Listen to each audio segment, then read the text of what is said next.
Middle east में बढ़ते तनाव के बीच हॉर्मुज स्ट्रेट को लेकर दुनिया की चिंता बढ़ती जा रही है। अमेरिका ने इस अहम जलमार्ग की सुरक्षा को लेकर अपने युद्धपोत उतारने की तैयारी का ऐलान किया है और दूसरे देशों से भी ऐसा करने की अपील की है। हालांकि चीन, ब्रिटेन और जापान जैसे देशों ने फिलहाल इस पर सावधानी भरा रुख अपनाया है। नमस्कार, मैं हूं अंजलि राठौर और आप देख रहे हैं न्यूज 18 का डिजिटल प्लेटफॉर्म। अमेरिका के राष्ट्रपति डोनाल्ड ट्रंप ने ऐलान किया है कि अमेरिका हॉर्मुज स्ट्रेट में युद्धपोत उतारने की तैयारी कर रहा है। इसके साथ ही ट्रंप ने अन्य देशों से भी ऐसा करने की अपील की है। ऐसे में चीन और ब्रिटेन ने अमेरिकी राष्ट्रपति की इस अपील पर अपनी प्रतिक्रिया बयां की है।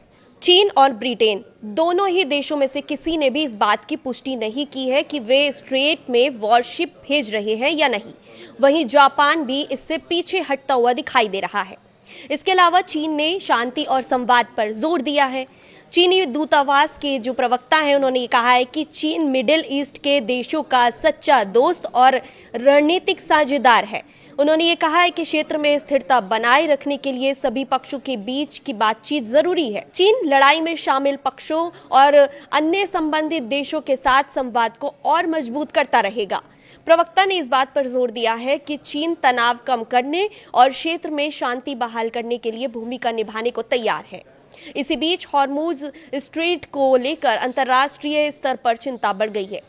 ब्रिटिश रक्षा मंत्रालय के एक प्रवक्ता ने यह भी कहा है कि यूके अपने सहयोगियों और साझेदार देशों के साथ इस क्षेत्र में समुद्री शिपिंग की जो सुरक्षा है उसको सुनिश्चित करने के लिए कई विकल्प पर बात कर रहा है। वहीं अमेरिकी राष्ट्रपति ने सोशल मीडिया पर यह लिखा कि कई देश, खास करके जो ईरान की ओर से हॉर्मुज स्ट्रेट बंद करने की कोशिश से प्रभावित हैं, इस पर अहम जलमार्ग को खुला और सुरक्षित रखने के लिए अमेरिका के साथ मिलकर वॉरशिप भेजने को तैयार है।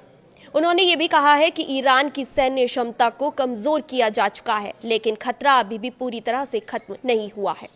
अमेरिकी राष्ट्रपति ने उम्मीद जताई है कि चीन, फ्रांस, जापान और साउथ कोरिया, ब्रिटेन और दूसरे देश जो इस बनावटी रुकावट से प्रभावित हैं, वो इस इलाके में शिप भेजेंगे। उन्होंने ये कहा है कि हॉर्मुज स्ट्रेट को जल्द से ही जल्द खोला जाएगा, सुरक्षित और फ्री कर दिया जाएगा। इसके अलावा अमेरिकी राष्ट्रपति डोनाल्ड ट्रंप ने ये दावा किया है कि ईरान की जो योजना है वो पूरे मिडिल ईस्ट पर कब्जा करने की और इजराइल को पूरी तरह से नष्ट करने की थी। ईरान की ही इस तरह की जो उसकी योजनाएं हैं उसको भी खत्म करने की पूरी तैयारी है। इस पर जापान ने साफ संकेत दिया है कि वो अभी हॉर्मुज स्ट्रेट में अपने युद्धपोत भेजने के सवाल पर बहुत ही संभल कर चलना चाहता है। जापान की सत्ताधारी लिबरल डेमोक्रेटिक पार्टी के नीति प्रमुख तकायुकी कोबायाशी ने कहा है कि मौजूदा युद्ध जैसी स्थिति में ऐसा फैसला लेना आसान नहीं होगा।